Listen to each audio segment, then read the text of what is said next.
Hi everybody, my name is Rhys Barber. I'm one of the audiologists here at Audiology Associates. And my name is Taylor Green, and this is another video of mine again. I'm on a bit of a streak. You're on a roll. On a roll. So you can see, not a full ear canal. We've got a bit of a mixture here, wax and skin. Oh, look at it all rippling. ribbon, look at that. Yeah. So you can see this is just all compact sort of, well, skin that we've got here. We've got a little bit of wax there, but I think this is mostly skin. Now you can already kind of see, as I've started to take that first piece away, it's just started unraveling, which is normally a sign that you may get a skin ribbon. Yeah, I like these ones. These are one of my favourite ones to do. I think we got really unlucky with this one. I think this was I think that was literally, it looks really big, but I don't think it was that big.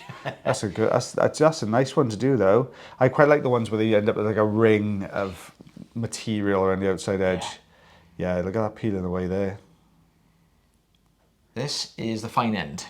So we've got the smaller of the tubes taking this away, because I wanted to try and keep it together. The fine end, with the standard size ulnar tube, when we're removing these little thin pieces of skin, if we do end up getting a good grip, normally it just suctions in and just breaks it away quite quickly. But the fine end's really good for keeping it all together. Yeah. So it's, it's a lot easier to remove. Now with this one though, what you're doing there is suction in. I think if that didn't work, the nice thing is you can go in with a tool right through the middle of that, can't you? Yeah. Look at that. It's like a Cheerio. Stop ruining food. But yeah, we got really lucky there. Patients use a lot of oil, which is always nice to see. And you can see how easy that just kind of slid away. And there we are, it's looking nice. And you're probably going to slate me for leaving those little hairs in there, but honestly, the hairs just normally take so much longer to take out, and they're not going to cause any issues to the patient.